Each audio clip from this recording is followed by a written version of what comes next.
Good morning and welcome to Rising. I'm Amber Athey and I'm joined by Jessica Burbank. We've got some breaking news to get into this morning, so let's get right to it. It has been confirmed by multiple sources that California Senator Sen Feinstein has passed away at the age of 90. First elected to the Senate in 1992, Feinstein served 3 decades as a Democratic senator from the Golden State, the longest serving member of the Senate Democratic Conference. During her Senate tenure, she left a mark on a range of issues, including national security and gun control. Feinstein had been struggling with her health and had missed some work this week, as reported by The Hill. Prior to that, she had been suffering from health issues for several months. Statements of recognition have begun to pour out from both sides of the aisle. Former Speaker Nancy Pelosi said Dianne Feinstein, right from the start, was an icon for women in politics. And Senator Chuck Schumer said she's a legend in California as the first woman senator, a legend in the Senate. She was the leader on so many different issues. Here's House Rules Committee Chair Republican Tom Cole asking for a moment of silence in a meeting this morning after hearing the news. And with that, I yield back. Thank you very much. The chair is very sad to announce there are unconfirmed reports of the passing of Senator Feinstein. So I know many of us had the opportunity to deal with her, and certainly all of us on both sides of the aisle respect her. I would ask before we proceed that we observe a moment of silence in recognition and memory of our colleague on the other side of the rotunda.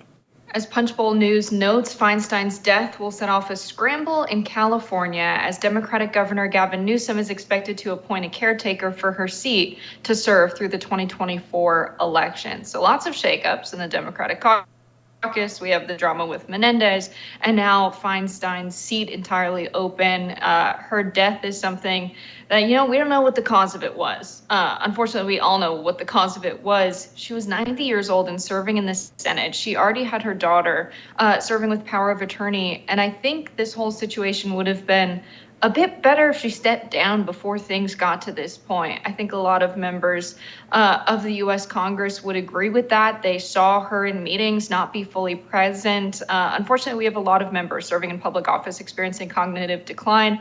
Of course, it's always sad whenever there's a death or the loss of life, but I think this is a good time to reflect on her legacy, and maybe retiring in a timely manner should have been a part of her legacy as well. It's really sad to see. Yeah, I agree. I think this situation is made all the more tragic by the fact that she was literally working up until her death. She was counted on a vote just yesterday as voting for a piece of legislation. And this morning we find out that she passed away. That, I think, is elder abuse. People should not be working up until the age of 90 to the point where they actually pass away while they're still on the job. It's absolute insanity. She should have stepped down years ago before some of her mental issues started. Her Democratic colleagues were speaking anonymously to news outlets as many as 2 years ago, warning about her cognitive decline. And when someone is in that state, when someone is basically in hospice care at this point, they should be spending their remaining years with their family and at home, not shuttling back and forth between Washington, D.C. and their home state of California and trying to, take on the schedule of a senator.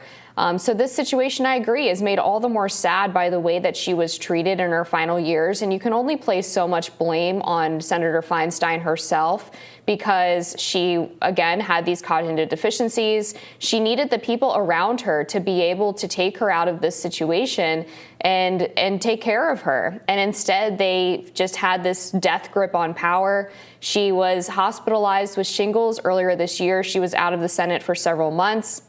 When she finally got back, we found out that we didn't even hear the full extent of her condition. She ended up developing encephalitis and some other complications from her illness.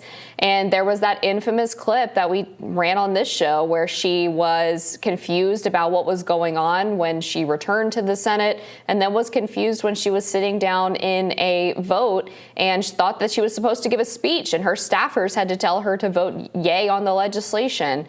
So across the board, this is a good reminder of just how geriatric our Congress has become and the sadness that's associated with the obsession with power to the point that you end up pushing this woman basically to her grave. And literally pushing. You had Nancy Pelosi's daughter pushing Feinstein around the halls of Congress in a wheelchair. If that's not a perfect metaphor, and it's not even a metaphor because it's literally what happened, but Nancy Pelosi, the speaker's daughter, pushing Feinstein around the halls of Congress in a wheelchair, it's really, a metaphor for the Democratic establishment keeping the old guard in office, not letting a new generation with new ideas come in and serve and represent the people and their ideas. I think a good solution for the age problem we have in Congress, the oldest Congress in history, could be solved by a simple policy like, well, if we want the retirement age to be 65 in the United States of America, members of Congress should have to retire at the age of 65. I think that's a fine policy.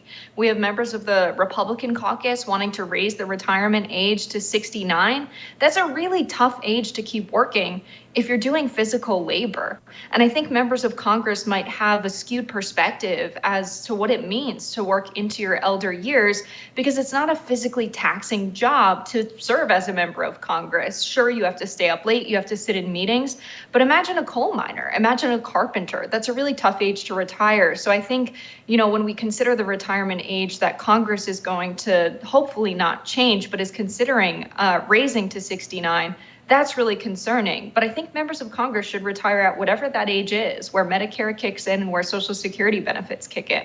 Yeah, your point is well taken. My dad was a plumber his whole life. He passed away at 59. And the idea that he would have been able to work another 6 years with the physical demands on his body is just absurd. I don't think there was any way that he was going to make it. And I think at the very least, for Congress, since it's not a physically taxing job, we should implement something like Nikki Haley has suggested multiple times throughout her presidential campaign, where these people have to take some type of cognitive test to prove that they're still able to do the job, because we have not just Dianne Feinstein, who, rest in peace, is now gone, but we also still have Mitch McConnell in the Senate, who has had multiple freezing episodes while talking to reporters and staff. We have Joe Biden in the White House, who is confused about where he even is and what he's supposed to be doing on a weekly, if not daily basis.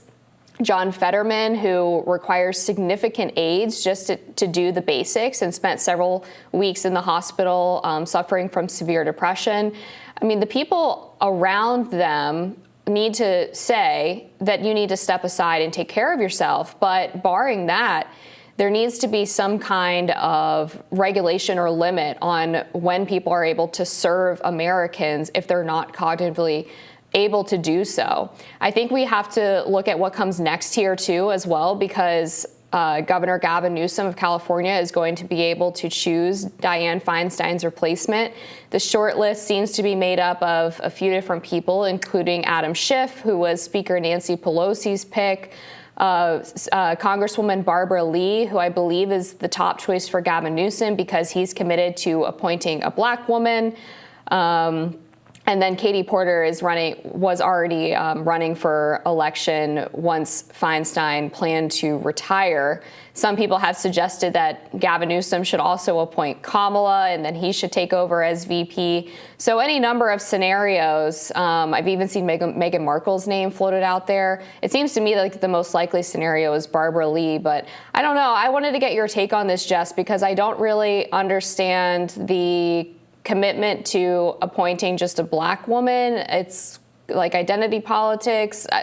I would prefer that he just appoint somebody who's the most qualified and maybe is most in line with the policies that he wants to see. We saw Biden do the same thing with picking Kamala, and that didn't turn out so well. Right. Yeah. I think the most important thing when we consider that representation matters is that pick actually going to represent the community that they come from well. We had Kamala be the top cop in California and want to send mothers to jail and prison for truancy issues because their kids were absent at school. That's not going to solve this problem of kids being absent at school or empower mothers to become better parents. So I think when we consider representation and the identity politics of it all, you want a member of the community that's going to represent the community well. And I think Barbara Lee is a good pick simply because she's a member of Congress that's an independent thinker with a lot of foresight. She was the lone vote against the Iraq War. She's someone who assesses political issues from an independent perspective, despite being kind of a loyal member of the Democratic Party. She is a progressive. Gavin Newsom does run as a progressive when we think about national issues, probably not for California standards, but Newsom is, by national standards in the U.S., a progressive. Barbara Lee would be a good pick for those reasons. And I wish he had put forth those reasons as to why she was the pick, rather than just is committed to appointing a Black woman. So I think she's the best pick. I think it would be controversial to pick Katie Porter, someone who's already running for Senate. But there is this dynamic of when we have the succession of members of Congress being chosen by the governor of this state, now whoever is put in that seat is a household name. People have that name recognition. So then ultimately when they run for office, they're more likely to win. It allows the party to kind of handpick who they want in these seats when this happens. And if Dianne Feinstein had retired in a timely manner, we could have had a proper Democratic election instead of someone who's a member of the party establishment picking who comes in next.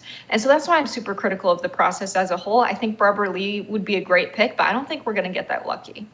Yeah, that's a great point about, basically eschewing a Democratic election by Democrats handpicking the successor, because, as you said, whoever gets appointed to this seat is almost certainly going to win the special election when it comes around. So really doesn't give voters much of a say, unfortunately. Another sad side effect of the death of Dianne Feinstein. But of course, we hope that her soul rests in peace. We hope that her family is doing well, and we'll be thinking and praying for everybody who knew her. All right, we're going to leave it there. We'll be back with more Rising after this.